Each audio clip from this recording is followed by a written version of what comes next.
Ready to make a real impact every day?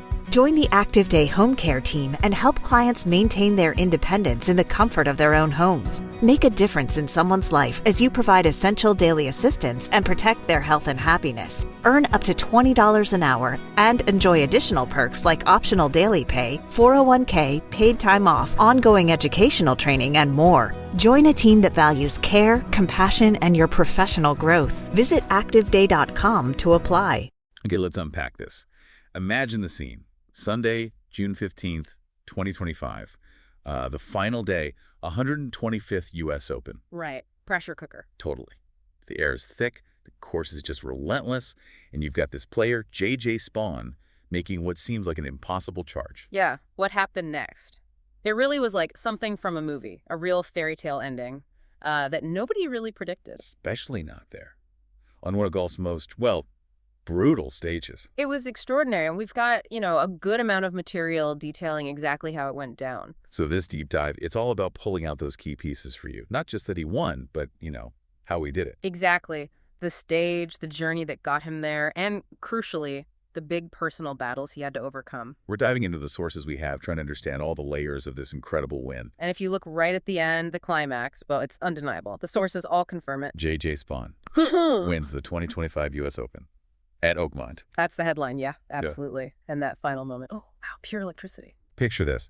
He seals it, the whole thing, with this dramatic 65-foot birdie putt on 18. 65 feet. And what's really remarkable, like sources point out, that was the longest putt sunk all week. 65 feet on the 72nd hole of a U.S. Open at Oakmont. That's, the nerve. Incredible. And the final score, it just underlines how tough that challenge really was. He finished at 1 under par, 279. And here's the kicker, really a key takeaway from the material.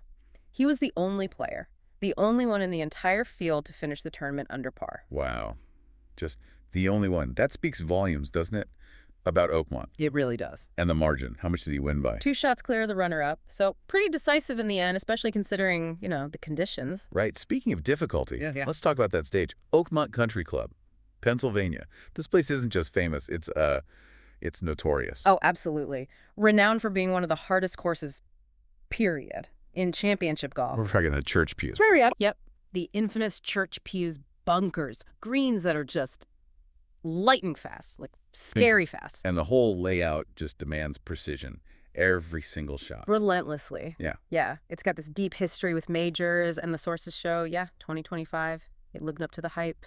It was tough. And then, on top of that baseline difficulty, the sources mentioned there was a big weather delay during the final round. Yeah, a lengthy one. That must have, shaken things up for everyone, added even more pressure, more uncertainty. It throws a real curveball in there. For sure. But sometimes, those unexpected breaks, they can be a chance to reset, to regroup. And that seems like it might have been pretty crucial here. Looks like it. Okay, so we have the stage, the dramatic finish. But the story, it really comes down to the man himself, J.J. Spaun. His journey adds so much depth. It really does. Born John Michael Spaun Jr., August 21st, 1990, L.A., American pro, been on the PGA Tour, grinding for a while. And his background is interesting, too. Yeah, kind of a mix. Father European descent, mother Filipino and Mexican heritage. Got into golf early. His mom was a keen golfer. Practicing hitting balls into a net in the garage. Yeah. That's the classic story, isn't it? A real grassroots start, yeah. Yeah. And his college path, it sounds like it built on that. San Dimas High, then walked on at San Diego State. Walked on, so he had to earn his spot. Definitely. And he did. Became a 2-time All-Mountain West player, Conference Player of the Year in 2012. Graduated that year, social science major, turned pro right after. So clearly not an overnight sensation. He'd been working at this, grinding for years. Absolutely. Had he won on tour before Oakmont? He had, yeah. One previous win, the Valero Texas Open back in 2022. Okay. And he'd been consistent enough, to rack up pretty substantial career earnings even before this huge win. But the material, it makes it really clear that the journey wasn't just, fairways and greens. There was a massive personal hurdle, something that nearly stopped him completely. This is a really critical part of his story. Back in 2018, he started facing this severe health struggle. And initially, they didn't even know what it was. Well, worse. They misdiagnosed him.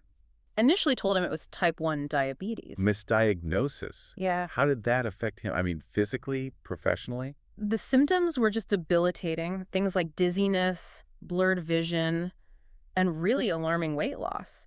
The sources say he lost 23 kilos, that's like 50 pounds, over 3 years. 50 pounds. For a pro athlete, that's devastating. Think about it. Trying to compete at that level, losing that much weight, feeling like that, it had a direct, terrible impact on his game, his career. Sounds like it just completely derailed everything. It did. The material shows his world ranking just plummeted from, just outside the top 100 down to nearly outside the top 600. Wow. He even lost his PGA Tour card. And at that point, he was seriously thinking about, quitting golf, ending his career. That's how bad it got. There must have been an incredibly dark place to be. What changed? What was the turning point? A really crucial moment came in 2021. He saw a specialist, finally got the correct diagnosis. He wasn't type 1, he was type 2 diabetic.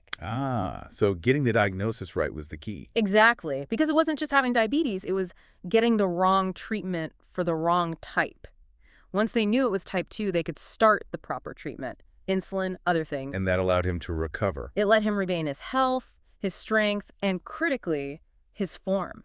His golf game came back. And then connecting that whole battle, that comeback from nearly quitting to winning the U.S. Open, it just adds such a powerful layer. Totally. This wasn't just, a golfer winning a major. This was a guy reclaiming his health, his entire career on the absolute biggest stage. It really elevates the whole story, doesn't it? It makes it more than just a great golf win. It's genuinely inspiring. A story of perseverance. Okay, let's circle back then to that final round at Oakmont. Let's see how this fairy tale, fueled by that incredible grit you mentioned, actually played out. The sources say he didn't exactly start strong. No, definitely not. He faced a deficit early, had 5 bogeys in his first 6 holes. Not exactly the start you want when you're chasing a major. No kidding. Yeah. But then came that weather delay we talked about. That unexpected pause. Right. And when play resumed. Something clicked. Something shifted.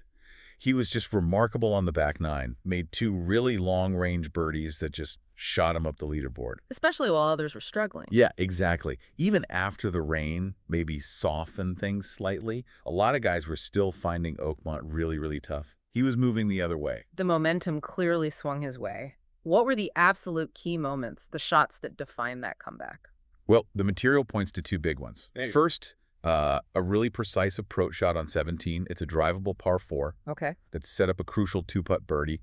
Gave him a 1-shot lead heading to the last hole. And then, of course, the winning moment. That unbelievable 65-foot putt on 18. Yeah. Just drained it, sealed the deal. The putt everyone will remember from this U.S. Open, for sure. And his reaction, you could see the emotion. Oh, yeah. Sharing that huge heartfelt hug with his caddy, Mark Cairns, right there on the 18th green. It's, instantly iconic. An image you won't forget.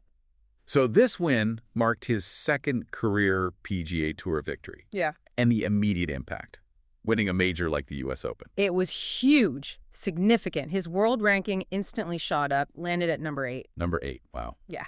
Puts him right in the mix for, potential rider-up spot. Big deal. And financially. The prize money was staggering, $4.3 million. Before taxes, obviously. But that pushed his official career earnings over $22 million. It's life-changing. A life-changing afternoon, really. Right, absolutely. The sources also give us a sense of who else was in the hunt, who's around him on that leaderboard. He clearly had to beat some top players. Which, the field was stacked. Right. Top talent everywhere. But, Oakmont plus Spaun's late surge. It was just too much for most. Who was runner-up? Robert McIntyre, the Scot. He finished at 1 over par, 2 shots back, had a solid final round himself, a 68. And 3rd place. Victor Hovland, the Norwegian star, finished 2 over. And he had a front row seat, actually. He played with Spaun in that final group, saw the whole comeback unfold right next to him. Must have been something to watch. I bet. And the material shows, beyond those top few, Oakmont really tested the best. World number 1, Scottie Scheffler, he finished T7. Rory McIlroy, T19. Yeah. So big names struggled. Yeah. And other strong contenders mentioned high up were guys like Tyrrell Hatton, Carlos Ortiz, Cameron Young, Sam Burns. A lot of talent felt Oakmont's bite. So he didn't just win. He really outlasted the best on the toughest test. Yeah. But, behind almost every champion, there's usually a strong support system. Does the material give us insight into his? It does. His wife, Melody means Spaun, seems like a huge part of that. Met through friends in Orange County, married in 2019. And the sources highlight her role. Yeah, particularly her crucial support during his health struggles. Apparently, she was really persistent, convincing him to keep seeking answers to get that proper medical diagnosis when he was really down. That's huge, having someone like that in your corner. And they have kids. They do. 2 daughters. Emerson Lilly, born 2020, and Violet Windsor, born 2023. And they were there. Yep, Melody and the girls were right there at Oakmont, on Father's Day, no less. To celebrate the win with him made it extra special, you imagine. Oh, absolutely. Father's Day win with the family there. There's even this little anecdote in the sources. Apparently, just hours before his final round tea time, he was up with Melody, helping with one of their daughters who was sick. Wow. Just a reminder, isn't it? Even these elite athletes, they're dealing with normal life stuff. Family challenges right alongside the immense professional pressure. Exactly. It's mentioned Melody even reportedly has this kind of 5-hour practice rule to try and help balance the golf grind with family time. That perspective must be grounding. And his caddy, Mark Cairns, we mentioned the hug. Yeah, Mark. He's been an integral part of the team since April 2021. And interestingly, he's a former pro golfer himself. Won the Boston Open twice, apparently. Yeah, then transitioned to caddying back in 2002. Worked with several tour players before JJ, and their partnership, it was clearly vital at Oakmont. The material suggests Cairns gave him some crucial advice during that tough final round. And we saw that connection, that incredible embrace on 18. It really spoke volumes. It did. Showed the depth of that bond, you know? Forged through the grinding years, overcoming those challenges together. And there was another nice touch afterwards. Yeah, classy moment. Phil Mickelson's old caddy, Jim Bones McKay, he retrieved the 18th hole flag for Cairns. It's kind of a cool tradition for winning caddies at majors. Nice touch. Okay, so bringing it all together, the material we've looked at, it definitely paints this picture of J.J. Spaun's win at the 2025 U.S. Open as something pretty special, often called a fairy tale ending. It kind of fits, doesn't it? Because of that dramatic, unlikely win. It's this powerful story of perseverance, talent, redemption, all coming together on golf's toughest stage. And the significance is undeniable. Maiden major, the comeback from the health scare, being the only one under par. Right. It is presented as this really inspiring story. Grit, determination, finally paying off in a huge way. And here's something maybe to leave you with.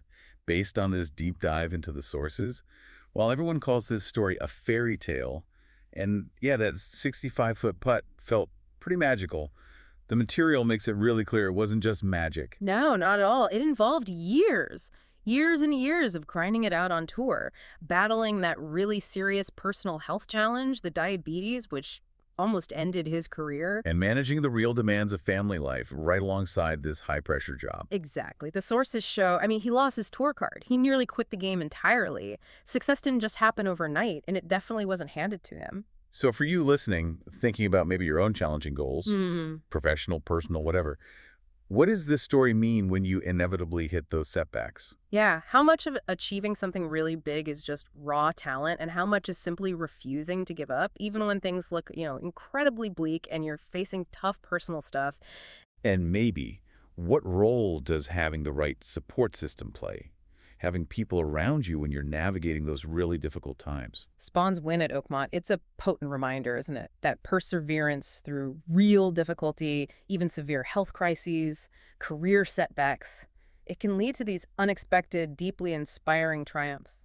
It makes you reflect maybe on your own capacity for grit, for determination when the pressure's on, and how important it is to have people who believe in you, especially when maybe it's hard to believe in yourself.